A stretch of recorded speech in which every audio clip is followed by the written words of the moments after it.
Hi friends, இன்றைக்கான energy உங்களுக்கு எப்படி இருக்குது அப்படிங்கிறத வந்து பார்க்கலாம். இன்றைக்கி உங்களோட எனர்ஜி எப்படி இருக்கா அப்படின்னா, நீங்கள் வந்து ரீசெண்டாக நடந்த ஏதோ வந்து ஒரு பெட்ரேயல், யாரோ உங்களுக்கு வந்து ஒரு ஏமாற்றம் பண்ணினதோ, இல்லை வந்து ஒரு கைண்ட் ஆஃப் லாஸ், அது எந்த வகையிலையும் இருக்கலாம்.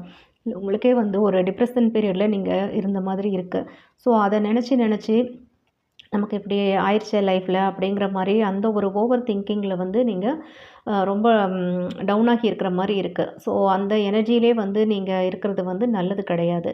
ஸோ அது வந்து உங்களுக்கு தேவையில்லாத மேற்கொண்டு ஒரு ஏதாச்சும் ஹெல்த் இஷ்யூஸ் அந்த மாதிரி வந்து ஏதாச்சும் கொண்டு வரும். ஸோ அதனால் வந்து நீங்கள் முடிஞ்ச ஒரு செல்ஃப் ஹீலிங் ஏதாச்சும் எடுத்துக்கோங்க. அண்டு உங்கள் ஃபேமிலி மெம்பர்ஸ் உங்களுக்கு யாராச்சும் ஒரு நீங்கள் சொல்கிறத வந்து கேட்டு உங்களுக்கு வந்து ஒரு நல்ல ஒரு ஆறுதல் வார்த்தைகள் சொல்லுவாங்க.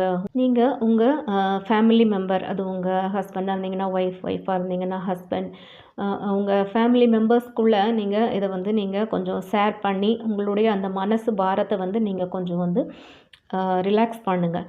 ஸோ அப்படி நீங்கள் வந்து ஷேர் பண்ணுறப்ப தான் அவங்களுக்கு நீங்கள் எந்த அளவு ஒரு கஷ்டத்தில் இருக்கீங்க, உங்களுக்குள்ளே எவ்வளோ ஒரு மன அழுத்தத்தில் இருக்கீங்க அப்படின்றது வந்து அவங்களுக்கு புரிய வரும். ஸோ உங்களுக்கு வந்து ஏஞ்சல் பிளெஸ்ஸிங்கும் இருக்குது. முடிஞ்சால் நீங்கள் ஏதாச்சும் இப்போதைக்கு ஹெல்த் எப்படி இருக்குன்னு பார்த்துட்டு ஒரு சின்ன ஹீலிங்கோ, ஒரு சின்ன ஒரு டாக்டர்கிட்ட போய் என்ன ஏதுன்னு பார்க்குறதோ, என்ன ஏதுன்னு பார்த்துட்டு அதுக்கு ஒரு சின்ன ஒரு அட்டென்ஷன் கொடுக்கறது நல்லது. உங்களுக்கு டிவைன் பிளெஸ்ஸிங் கூட இருக்குது. ஸோ அதனால் வந்து எதுக்கும் பயப்பட தேவையில்லை. நல்ல ப்ரொடெக்ஷன் கூட இருக்குது. ஸோ ஒரு நல்ல ஒரு ஹாப்பியான ஸ்மூத் அட்மாஸ்பியர் வந்து மறுபடியும் வந்து கொண்டு வர முடியும். ஸோ அதுதான் வந்து இன்றைக்கான எனர்ஜியாக இருக்குது. ஸோ இதை விட்டு நீங்கள் இந்த டிப்ரெஷன்லேருந்து நீங்கள் வெளியே வரணும். ஸோ அப்போ வந்து நல்ல ஒரு சேஞ்சாக இருக்குது. அகெயின் வந்து ஒரு ஹாப்பியான அந்த ஒரு ட்ரான்ஸ்ஃபர்மேஷன் வந்து அகெயின் வந்து எல்லாம் வந்து ரெஸ்யூம் ஆகிடும்.